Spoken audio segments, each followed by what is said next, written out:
New information coming out today painting a shocking picture of Uvalde, Texas Schools Police Chief Pedro Pete Arredondo. Arredondo coming under fire for reportedly not cooperating with the Texas Rangers investigation into the tragic mass shooting at Robb Elementary last week. The Texas Department of Public Safety says Arredondo has not responded to a request for a follow-up interview with the Rangers after he was identified as the commanding officer who ordered police not to force their way into two locked classrooms that the gunman had holed himself up in during the rampage, telling officers to wait for reinforcements even as children inside the room repeatedly called 911 and begged for help. During a brief interview with CNN earlier today, Arredondo refuted those claims.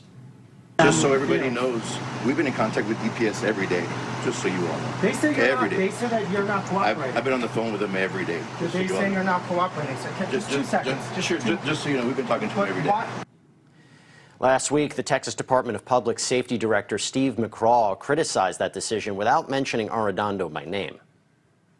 There were children in that classroom that were at risk, and it was, in fact, still an active shooter situation and not a barricaded subject. Of course, it was not the right decision. It was a wrong decision, period.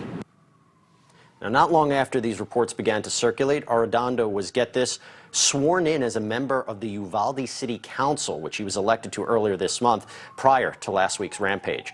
On Monday, Uvalde Mayor Don McLaughlin defended Arredondo's position on the city council in a statement that read in part, quote, Pete Arredondo was duly elected to the city council. There's nothing in the city charter, election code, or Texas Constitution that prohibits him from taking the oath of office. To our knowledge, we are currently not aware of any investigation of Mr. Arredondo. Now, all of this comes as officials continue to change details in their official timeline of the massacre. Last week, McGraw told the media that a teacher had left a door to the school propped open and that the gunman then used that door to enter the building. But yesterday, a lawyer for that teacher refuted that claim, saying that his client had shut the door behind her and believed it had been locked, even though it hadn't. And last night, Texas officials confirmed the teacher's version of events. So how is the community reacting to Chief Arredondo's new role on the city council amid reports of his refusal to cooperate with investigators? And why is the official account of the shooting still changing more than a week later? Let's bring in NewsNation correspondent Robert Sherman, who is in Uvalde with the latest. Robert? And Jesse, you covered a lot of ground there in that introduction, really painting the picture of all the developments we've seen over the last couple of days. I can tell you, standing here in Uvalde, Texas, you really just see this confluence of two separate sets of emotions. On the one hand, there's still the heartache and pain that 21 people lost their lives inside of that school that's right behind us.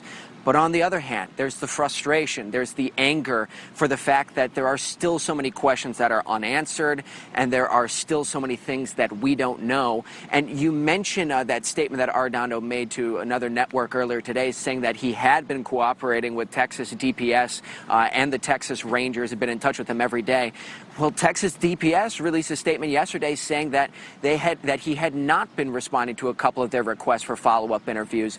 So once again, you have this back and forth down here in Uvalde where is there cooperation, is there not? That's where so much of the frustration in the community is.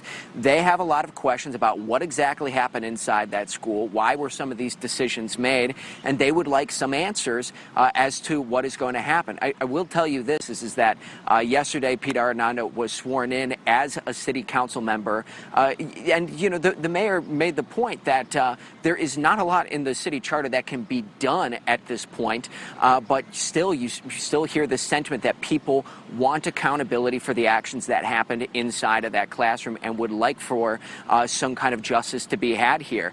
We'll tell you this, is that the community is still holding on, you know, as tightly as they can, and this is in the midst of a week in which you're starting to lay a lot of these children to rest. So it's a very emotional environment here. 11 children, 1 teacher being buried this week. But the undertone, underneath all that sadness and heartbreak, there's still this craving for answers and accountability, which everyone you talk to, law enforcement, school district, they all want those answers as well. Jesse? And they have a right to those answers. Robert Sherman, thank you so much. Great reporting. And as the country continues to react to last week's shooting in Uvalde, we're seeing more cases of social media being used to thwart would-be shooters.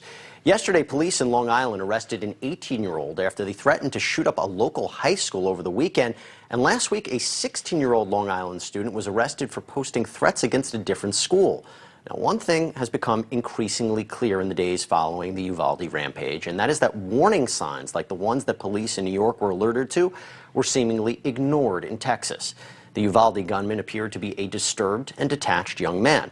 Classmates say that he was known for fighting and threatening his peers and that he enjoyed hurting animals. Neighbors told NewsNation that he was also known to harm himself. And he would touch himself, and he would tell his friends that his cat had scratched him. But later on, he said, "No, I did it myself."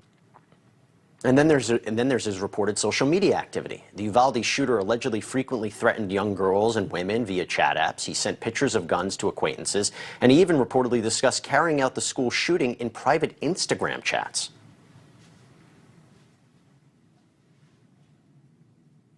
Now, what's most alarming about those social media chats is that they seemingly went undetected by social media monitoring services. Many schools across the country utilize these services that claim to identify and alert schools to threats based on people's social media conversations. Companies like Social Sentinel, Gaggle, and Securely, they make big claims about keeping kids and teens safe by monitoring their social media activity, but do they actually work? Following a 2018 high school shooting outside of Houston, Texas, leaders put together a plan for enhancing school security, and it included grants for, among other items, better mental health screenings for at-risk students and increased monitoring of social media for potential threats.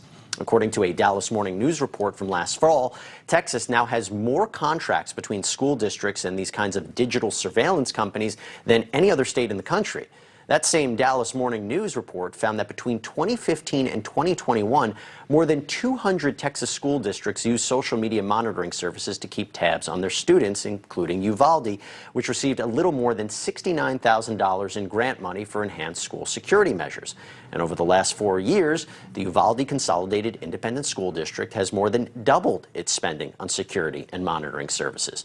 And despite all of that spending, it's still unclear if Uvalde schools utilized the social media monitoring service for this school year.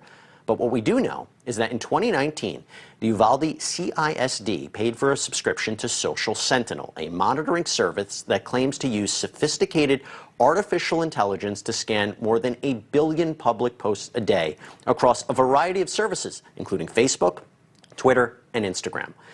Now, while it's not clear if the subscription was still active at the time of the shooting, it's also not evident that Social Sentinel, which was bought by another monitoring company called Navigate 360 in 2020, would have been able to flag the Uvalde gunman's activity as much of it was done over private messages. But not only that, there are also questions as to whether or not these services are even monitoring the right platforms. While many adults use Twitter or Facebook to get our social media fix, younger people, they tend to use platforms like Snapchat, Instagram, TikTok, where it's easier to keep messages private and thus away from the prying eyes of a monitoring service. And then there are newer platforms that these services don't monitor yet, like Yubo, a video live streaming app where the Uvalde shooter allegedly made veiled threats. One user who claims to have met and had numerous interactions with the Uvalde gunman on the platform told NewsNation that the shooter was an angry person who at times appeared emotionless. And one day you'll know what I did.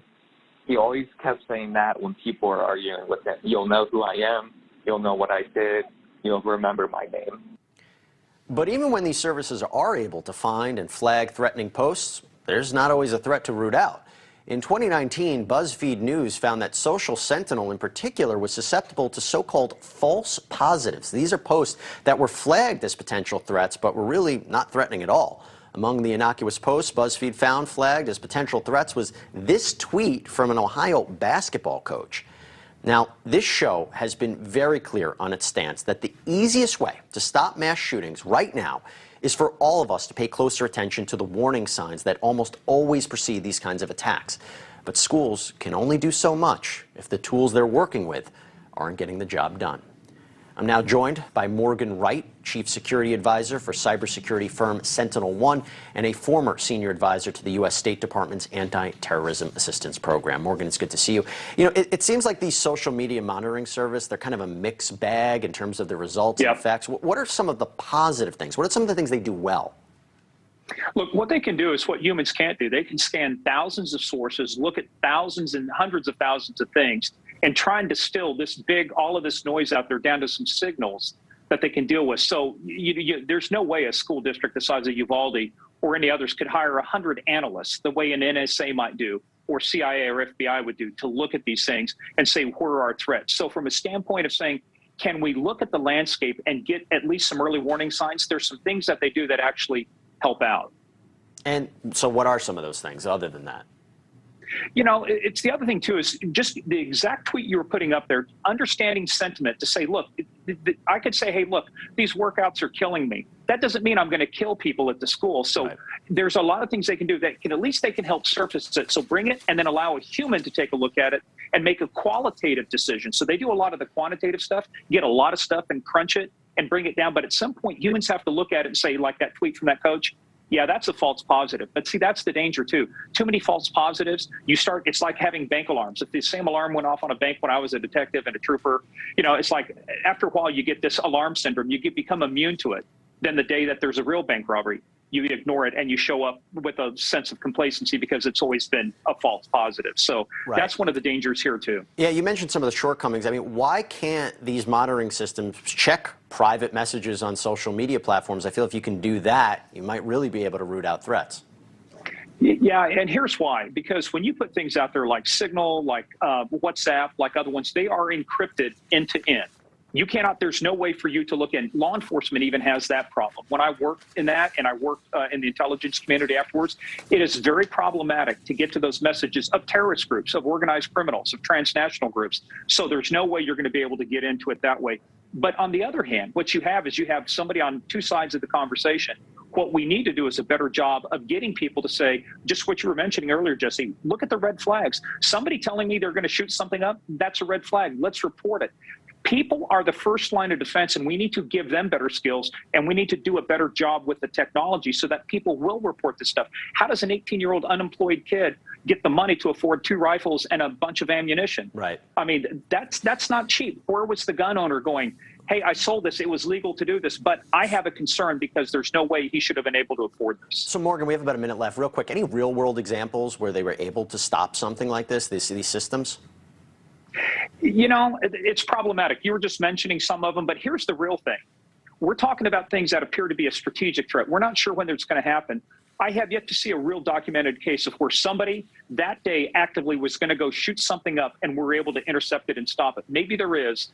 It's hard to scan the landscape and see all of that. But see, that's been part of the problem. We can monitor anything. We just can't monitor everything. And like with the NSA metadata program, we can collect lots and lots of information. Right. But unless you can show me how it's led to something, at some point, it's not as effective as you think it is, and we give people a false sense of security. So I haven't seen an empirical study yet that says these things have prevented active shooters from happening. Well, I hope they do. We're talking about warning signs. This is another tool that might be able to use, hopefully, and hopefully be able to prevent it in the future. Morgan Wright, thank you so much. Appreciate it. Thanks, Jesse. Thank you for watching. Click the red subscribe button below so you can get more of NewsNation's fact-driven, unbiased coverage.